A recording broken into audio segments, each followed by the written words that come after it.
Alright, what is going on, guys? It is Vasquez Airsoft here on Dalorian's channel. Now, I was going to post this video, the same video on my channel to introduce Dalorian to the world of YouTube, but instead of that, I'm going to give him a shout out because apparently while I was editing and I was going to save it, it completely crashed, and now like 2 to 3 days worth of editing is just gone. So I'm kind of, half did it a little bit, half-assed his editing for him. So I'll be his personal editor, and I just don't feel like taking another 2-3 days to edit everything over again. But we promise you that the video quality is still good. So if you guys are confused as to why this sounds like it's supposed to be on my channel, don't be. So that's why I wanted to explain it to you guys a little bit. But introducing Dalorian to YouTube. Welcome, Dalorian. Hope to see more great things from you. I'm pretty sure I'm going to be editing all of your videos that you ever post. But anyway, so guys, give Dalorian a nice welcome. Hit that subscribe, hit that like button, even if you do not like the video, because it always helps. Share his channel around. I'm going to be sharing it around on my Facebook and Instagram, everything that I have. So without further ado, guys, let's get right into the video for Dalorian. All right, what is going on, guys? It is Vasquez Airsoft. Today with me, I have a friend of mine who goes by Dalorian. Now, Dalorian, if I am correct, you are going to start a YouTube channel on podcasting here pretty soon? Yeah, that's correct. And what made you actually want to do podcasting for YouTube? Well, I've always been kind of put down, told that nothing that I do really matters, this, that, and the other, and I feel like by shedding light on some stuff that goes on in the world, maybe I can do some good.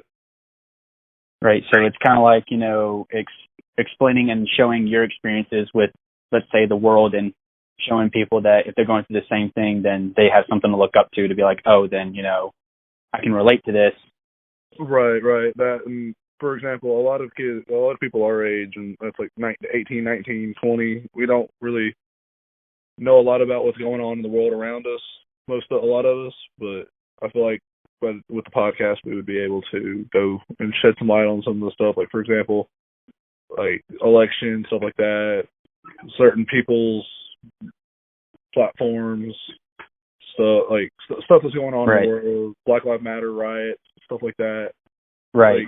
Like make people understand what's going on around them instead of a lot of us are just stuck in our phones all the time. Right, and I do agree with that. Now, I'm pretty sure people are sitting there questioning, well, if Dalorian is doing the podcast channel, why are we doing this on Vasquez Airsoft channel? Well, to explain that a little bit right here, we are introducing Dalorian through my channel this way so people know what is coming. And that's the idea I had for you. That's why I told you that we are going to do the podcast on my channel here, to give you a little introduction to the world of YouTube. But anyway, so let's get started. You told me the subject will be on school bullying. Yeah, that was what I was thinking we would do tonight. And it may evolve and it may change by while we go through. Mm-hmm. But just started off, we were going to start with bullying. Right, and that's a very serious subject. Some people may not see that as a serious subject, but in reality terms, that's a very serious subject, especially with today's society of kids in school nowadays.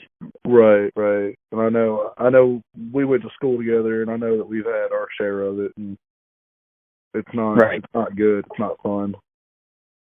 Right. Well, hey, I mean, like we've always told each other that, once you hit rock bottom, there's only one place left to go is up, and we can say that to the other kids of the world.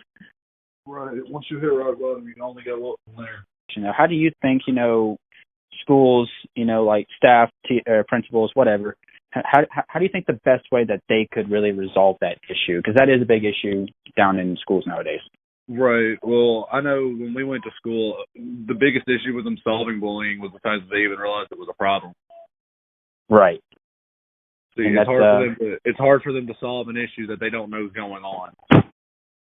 I feel like, and really what I've noticed is that, even today, with us being out of school, I still notice that, I see kids getting bullied, coming home, like they talk about it with the parents, but they won't say anything to any staff members, to the principal, to the teachers, nothing, nobody.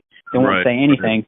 And really, I think that's just because it's out of fear that, they're afraid that, whoever the person it is bullying them, that they're going to do something to them if they, So I know that was one of my biggest issues with telling them in school, like telling the staff of the school what was going on whenever I was being bullied in school was just not necessarily scared of what they would do if they found out that I told the school what was going on or whatever.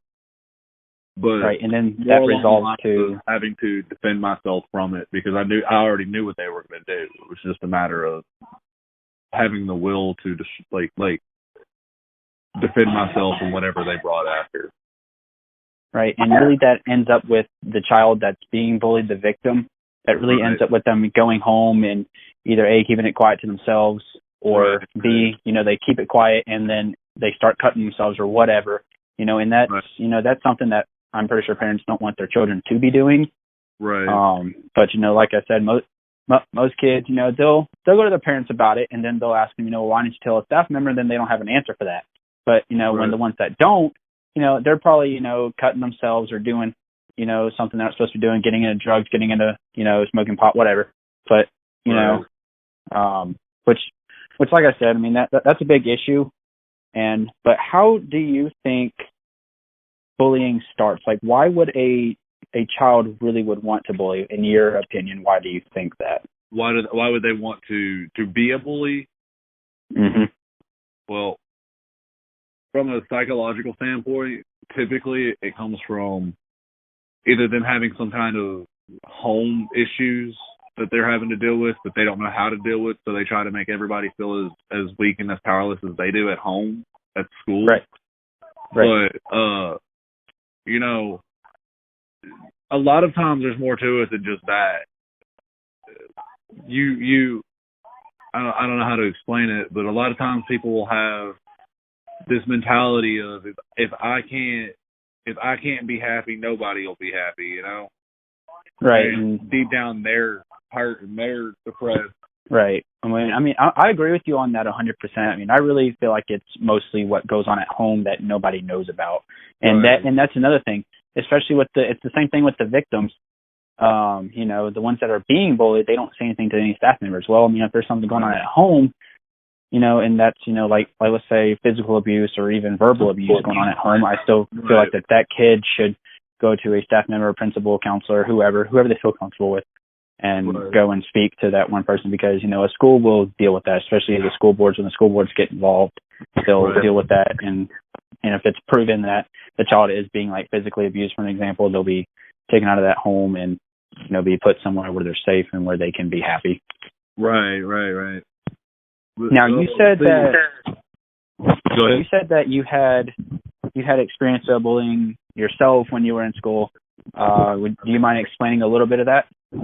Well, I have dyslexia, so it's hard for me to read and write. And I know you've seen a lot of this. Hang on. And I know you've seen a lot of it when we were in school, where people would just kind of like make fun of me for the simple fact of teachers would call me out to read out loud when they knew I had a hard time doing it. So I'd be stuttering or having a hard time reading it and just blinking a lot, trying to get the words on the page to stop moving. And there were a couple of teachers who would do it just to give people ammo. Well, I can share a little bit of my experiences with it. When I was in elementary school, I had I had a big group of friends, right? And it was all great. I remember one kid's name. Yes, and I remember one kid was William Bradford. William Bradford. He later on went to Captain Shreve. But anyway, that was one of my best friends. And apparently there was one of the new kids that showed up. He became friends with Will, which was cool. I didn't think anything of it. I thought about it, and I was like, well, William likes this kid, then he must be pretty cool then, right? Right. So that's all that went through my head about him. But apparently, his friend didn't like me at all. So this new friend of Will's decided to make up lies about me, and then it got spread all over the school, and then that's when the bullying started for me. It just started with that one little lie about me, and it just escalated, and it was a big problem. But I never really went to anybody about it. I really just let it all happen, and I just sat in depression for so long about it, over it. And I never really. When we first met, you were scared to be friends with anybody because of what was going on with that. Yeah, that was exactly that. What was going on? That's exactly right. But one thing I find one thing that I hate to admit, but it happens more times than you care to, like, than people really realize is if parents will say, oh, well, we'll just move their school. Well, see, once you've got that bullying, like once you've been bullied and you got that fear, especially from like with you with friends, you have a hard time making new friends because you have a hard time trusting people. And I know I know that was kind of where you were coming from when we first met. Right. You were afraid to be friends like with me and like with Will because a lot of the bullying that happened at your previous school. Yeah. But I mean, it all worked out later on. Right. I don't know. Honestly, me and you and Will, we became really good friends. Right. Honestly, I don't know what triggered in my brain to be like, you know what, screw it. I'm gonna just start being myself again. I don't know. I just straight out did it. But I guess for me, I guess I'm different than other kids. I guess since I was in a new place, I was like, okay, let me just give it a try, and I did, and voila, it was better. Right. And I mean, it didn't take you immediately either. You we kind of clicked right off the bat, but it took you a while, just like it did me and Will, to truly trust the others enough to open up to them. Right. And that's all it takes from others. It's trust. If they show trust in you, then you trust them back. Right. Put forth that effort and show, hey, look, I'm here for you. You need something, give me a call. Right, absolutely. Which is usually something that most kids nowadays don't really get because of a lot of things. And especially now in today's society with COVID, these kids don't really get out very much anymore, and so they can't really make very many friends. I'm 19, and I know COVID took a big influence on my mental health. Like, that's not being able to get out and go out and hang out with my friends and get away from situations that I had going on. Just being able to go and chill with the boys. Right. It took a big strain on my mental health because of stuff like that. That's what I would do to get away from everything. I'd go either camping with my buddy or just chilling at friend's house. But with COVID, you couldn't really do a lot of that because of the fear of dying from this illness. Right. And I just thought about this. Another thing that I feel like why kids are bullying, and it goes along the side with something's going on at home. Well, really, let's say the type of bullies that get physical with other students. I feel like that comes from the physical abuse that some kids are getting at home is because they feel like, well, if my parents are doing it, then it's okay for me to do it to others then. Right. If my parents will do it to me and I'm their flesh and blood, I should be. It's okay for me to do it to those who aren't mine. Who aren't flesh and blood. Right. It's just based on influence at home, really. Right. At that point, it becomes it kicks into your fight or flight instinct. Right.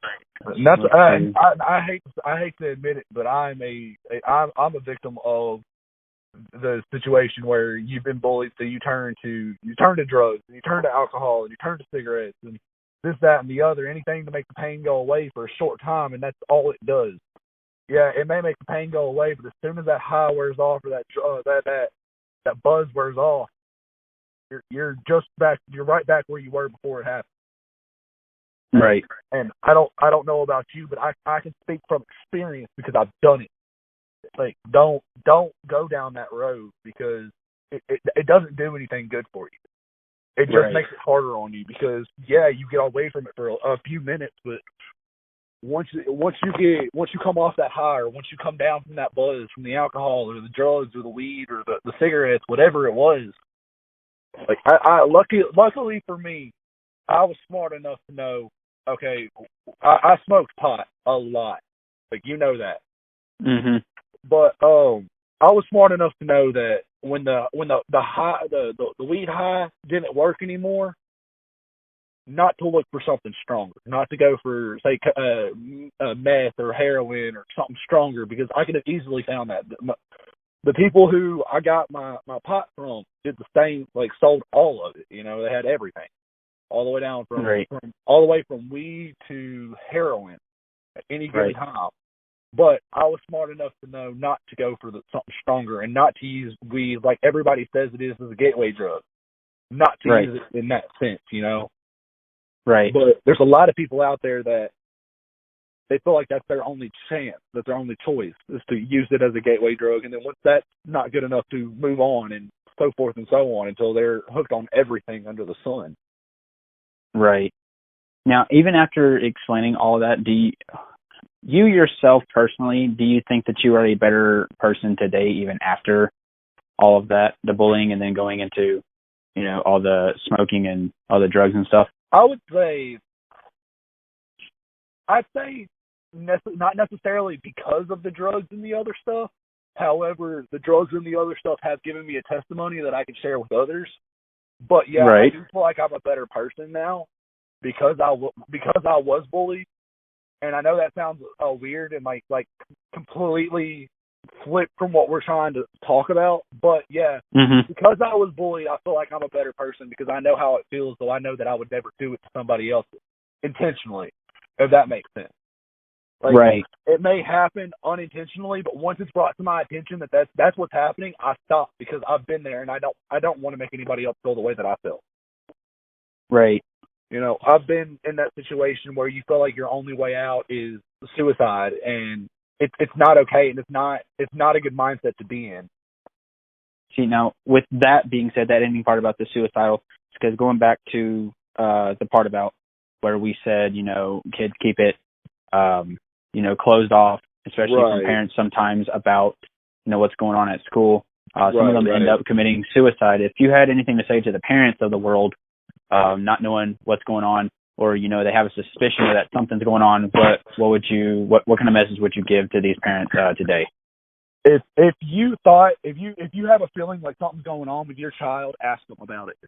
Because a lot of kids, and I know me, and I don't know about you, but I know with me, if my mom would have asked me about what was going on, it would have made a world of difference.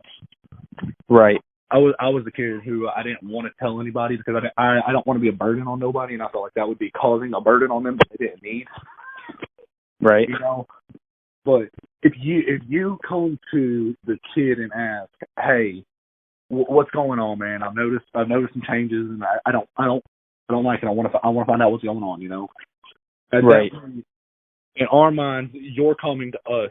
If we tell you what's going on, at that point, we're not being a burden to you. You're asking about it. You're worried. Right. So if you notice a change in like your kid's behavior or whatever, ask them about it. Absolutely. I mean, you know, come to them in a friendly manner. Like, I know a lot of times parents come to their kids, but they'll be hostile about it. And that's what they got going on at school, and they don't want to do it. They don't want to open up to somebody who's coming at them hostile. Oh yeah, for sure. Come to them as a friend, not a foe. Right, and you know what? I mean, I'm gonna say, like, I agree with everything that you said.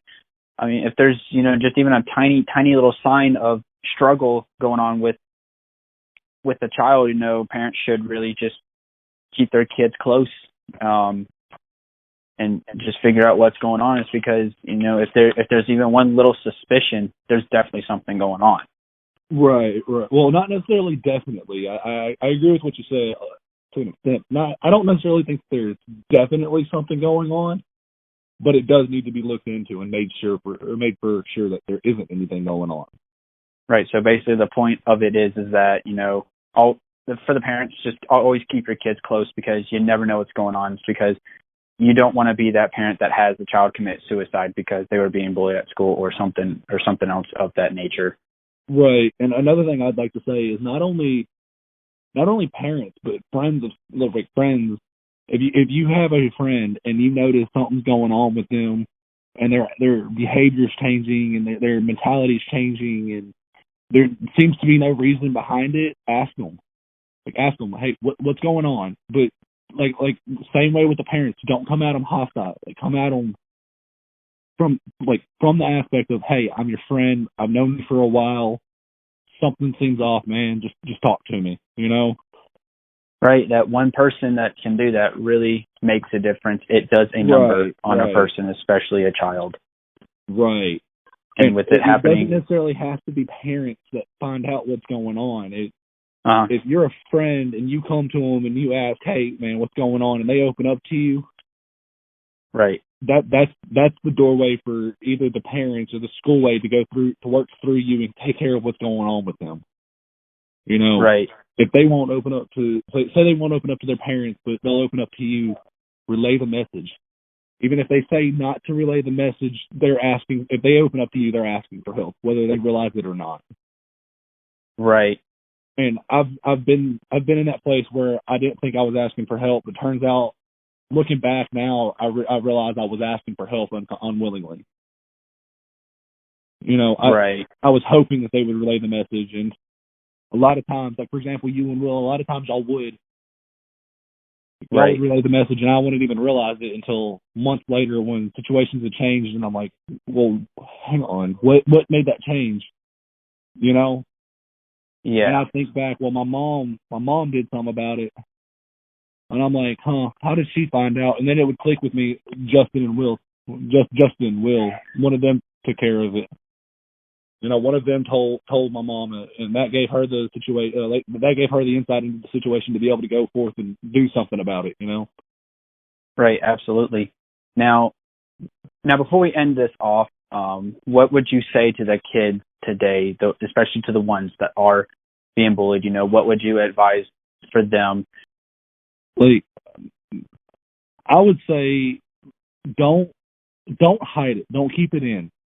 Because all that does is, when you keep it in, you close yourself off. All that does is harden your heart. And unfortunately, most of the time, the people that are being bullied are good people. Like they're good people being beat down by bad situations. And if you let that situation harden your heart, then there's no telling what could happen to you. You could lose yourself in the situation. For a lot of people, we need people like them, and we don't need them to let them harden their heart. We don't need to let them lose themselves in what's going on, because a lot of times once you lose yourself, you'll never find them again. Absolutely. Well, that's going to end it for this podcast, for today's video. Dalorian, I do appreciate joining tonight. And like we said, guys, Dalorian is starting up his own channel. So don't forget to go hit subscribe on his channel. I'm pretty sure he would highly appreciate that. You know, hit that post bell on his channel. I believe Dalorian later on will start doing some airsoft stuff too. Hopefully. Yeah, later on down the line, I would appreciate it, and I'd like to get into doing some of that. Absolutely, man. And I mean, I'm pretty sure you know my my hashtag. I mean, you've been watching my stuff for a while. Hashtag Airsoft is the way. Right, so, right. Again, like I said, go ahead and hit that sub on Dalorian's channel. But anyway, so that's going to be it, guys. It's been Vasquez Airsoft with Dalorian.